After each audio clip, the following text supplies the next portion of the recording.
खिलाफत उस्मानिया का दौर इस्लामी तारीख का सुनहरा दौर था।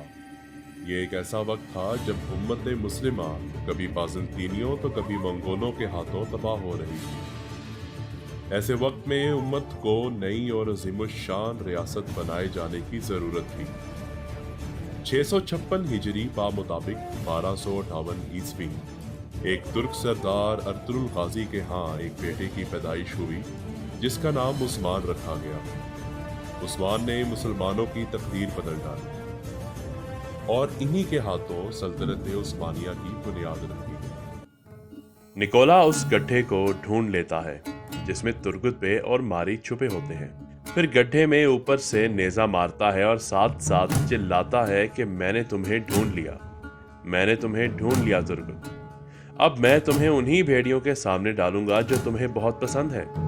मैं तुम्हारी खोपड़ी से पैमाना तैयार करके उसमें तुम्हारा खून डालकर पीऊंगा। फिर आखिरकार निकोला गड्ढे का मुंह ऊपर से खोलने में कामयाब हो जाता है और तुर्गुत बे और मारी को पकड़ लेता है। रोगाटोस और जूलिया कान के बाहर खड़े उस्मान बे और बाकी सबको देख रहे होते हैं और रोगाटोस जूलिया से कहता है कि अब यहाँ तबाही होने वाली है। तो जूलिया कहती है कि इसका मतलब कान में धमाका होने वाला है। तो रोगाटोस मुस्कुराने लगता है। फिर जब उस्मान बे, कोकतुक और बाकी सब कान में दाखिल होने लगते हैं तो उस्मान बे कहते हैं कि ज़रा रुको साथियों, मुझे कुछ ठीक नहीं लग रहा। ये फतह इतनी आसान कैसे हो गई? अल्लाह हमारी हिफाजत फरमाए। इतने में गार में एक ज़ोरदार धमाका हो जाता है और गार के बाहर खड़े सब लोग उड़ कर गिरते हैं, जिनमें सबसे ज़्यादा करीब खड़े सिपाही शहीद हो जाते हैं। फिर उस्मान बे और बाकी सब खुद को संभालने के बाद खड़े होते हैं और शहीद सिपाहियों को देखकर गमज़दा होते हैं और धमाके की वजह से गार का मुंह बंद हो जाता है। तो उस्मान बे गार का बहुत ही अफसरदा और आबीदा आंखों से देखते हैं और अपना हाथ गार की तरफ बढ़ाकर कहते हैं, मेरे सिपाही, मेरे भाई। फिर उस्मान बे और उनके साथी गार का रास्ता खोलने की कोशिश करते हैं और उस्मान बे कहते हैं, हिम्मत रखो मेरे भाई, तुम्हें कुछ नहीं होगा। लेकिन रास्ता नहीं खुलता। तो उस्मान बे, कोकतुक और बाकी सब से कहते हैं कि ज़रूर अंदर जाने का कोई दूसरा रास्ता होगा, जाओ और तलाश करो। इतने में वहाँ रोगाटोस, जूलिया और उनके सिपाही आ जाते हैं और उस्मान बे और उनके साथियों पर हमला कर देते हैं। गार में फंसे सिपाही बोरान, साल्तुक, केंचा बे पहले चरगुटाई को लकड़ियों के नीचे से निकालते हैं और फिर बाकी सब सिपाहियों की मदद करने लगते हैं। उनमें से कई तो शहीद हो जाते हैं और कुछ बच जाते हैं, लेकिन उस्मान बे के ख़ास साथियों में से कोई शहीद नहीं होता और वो सब गार का बंद मुंह अंदर से खोलने की कोशिश करते हैं और उस्मान बे बाहर से। फिर पहले बोरान, फिर चरगुटाई, उसके बाद केंचा बे और एक एक करके बाकी सब भी बाहर आ जाते हैं और बोरान जूलिया को देखकर अपना आपा खो बैठता है और उस पर हमला कर देता है और उन दोनों के दरमियान लड़ाई शुरू हो जाती है। एक तरफ ये सब तो दूसरी तरफ तुर्गुत बे और मारी भी निकोला और कोसिस के हाथ लग जाते हैं। कोसिस ने मारी को, जबकि निकोला के दो सिपाहियों ने तुर्गुत बे को पकड़ कर रखा होता है। तो तुर्गुत बे निकोला से कहते हैं कि ज़बरदस्ती मत करो लड़की के साथ, उसे छोड़ दो। निकोला मुस्कुरा के कहता है कि इतनी तैयारियां की हैं शादी की, ऐसे कैसे जाने दूं? मैं मारी से शादी करूंगा। तुर्गुत बे ये सुनकर गुस्से में आ जाते हैं और कहते हैं कि क्या तुम अंधे हो, देख नहीं रहे कि लड़की की रजामंदी नहीं है? फिर निकोला के इशारे पर सिपाही तुर्गुत बे को घुटनों पे बिठा देते हैं। तो मारी चिल्लाने लगती है कि मत मारो इसे, ये सब मेरा मंसूबा था, मैं भागना चाहती थी, तुर्गुत ने तो सिर्फ मेरी मदद की है। ये सुनकर कोसिस मारी से कहता है कि तुम दुश्मन से कैसे मदद मांग सकती हो? ये कहकर वो मारी का हाथ जोर से पकड़ता है तो वो रोने लगती है। उसे रोता देख तुर्गुत बे कहते हैं कि मारी की आंखों से निकले एक एक आंसू का बदला लूंगा मैं। अगर मैंने तुम्हें जहन्नुम रसीद ना किया तो मैं भी सरदार तुर्गुत नहीं। ये सुनकर निकोला और कोसिस दोनों गुस्से में आ जाते हैं और निकोला तुर्गुत बे की गर्दन पर खंजर रख देता है और कोसिस तुर्गुत बे का मुंह दबोचकर उस पर गुस्सा करता है।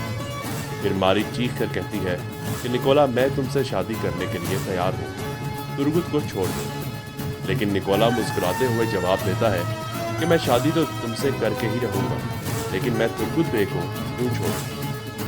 फिर निकोला अपने सिपाहियों को हुक्म देता है कि तुर्गुत बे को ले जाकर बांध दो। जंगल में जब निकोला तुर्गुत बे को बांधकर उन पर तशद्दुद कर रहा होता है तो मारी और मिकाइल कोसिस तो वहां मौजूद होते ही हैं, लेकिन जंगल में जड़ी बूटियों की तलाश में घूम रहे कुमराल अब्दाल भी वहां पहुंच जाते हैं और चुप कर ये जुल्म होता देख लेते हैं। फिर कुमराल अब्दाल कहते हैं कि मुझे ये सब रोकना होगा, मुझे जितनी जल्दी हो सके कबीले पहुंचना होगा और मदद मांगनी होगी। ये कहकर कुमराल अब्दाल जल्दी से कबीले के रास्ते पर निकल जाते हैं। दूसरी तरफ गार के बाहर चल रही लड़ाई में जख्मी हालत में उस्मान बे और उनके साथी बहादुरी के साथ रोगाटोस, यूलिया और उसके सिपाहियों का मुकाबला कर रहे थे कि तभी रोगाटोस के और सिपाही आ जाते हैं और तीरों की बरसात कर देते हैं। एक तीर जाकर सीधा बोरान के सीने में लगता है और वो गिरकर बेहोश हो जाता है। फिर रोगाटोस अपने सिपाहियों से कहता है कि बोरान को उठा लो, हम पीछे हट रहे हैं। तो रोगाटोस के 2 सिपाही बोरान को उठा कर ले जाते हैं और उस्मान बे, चरगुटाई और गोकटुक वगैरह सब देखते हैं लेकिन कुछ कर नहीं पाते। और जब उस्मान बोरान को बचाने के लिए आगे बढ़ता है तो उसे भी बाजू पर तीर लग जाता है।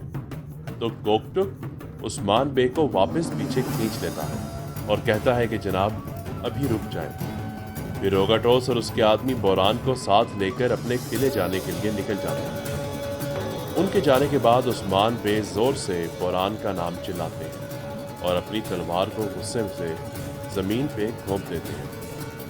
फिर कहते हैं कि तुम फिक्र ना करना भाई, मैं तुम्हें उनकी कैद में नहीं रहने दूंगा। सैलजान खातून, बाला खातून, मलहून खातून, आयगुल खातून और आयशा खातून सरदारी खैमे में बैठकर आपस में बातें कर रही होंगी और साथ में बाला खातून के होने वाले बच्चे के कपड़े देख रही होंगी कि तभी कुमराल अब्दाल की इजाज़त लेकर अंदर दाखिल होती है तो उनकी फूली हुई सांस और घबराया हुआ चेहरा देखकर बाला खातून पूछती है कि क्या हुआ है कुमराल अब्दाल। तो वो बताते हैं कि तुर्गुत साहब किलादार की बहन को बचाते हुए किलादारों के कब्जे में चले गए हैं। ये सुनकर सब खवातीन परेशानी के आलम में खड़ी हो जाती हैं। फिर सैलजान खातून कहती हैं कि फौरन गुंदूस को खबर दो। तो आयशा खातून जवाब देती हैं कि गुंदोस तो सोबत में है। फिर सैलजान खातून कहती हैं कि अब हम क्या करें। यह सुनकर मलहून खातून कहती है कि सरदार की बेगम मौजूद है वाला, हम बचाएंगे तुर्गुत बेगम, आप बेफिक्र हो जाएं। फिर मलहून खातून आयगुल खातून को सिपाहियों को बुलाने के लिए भेज देती है। जहां एक तरफ तुर्गुत बे को बांधकर निकोला उन पर मारपीट करता है, उन पर कोड़े बरसाता है और मारी से कहता है कि अब देखो मेरी प्यारी बीवी,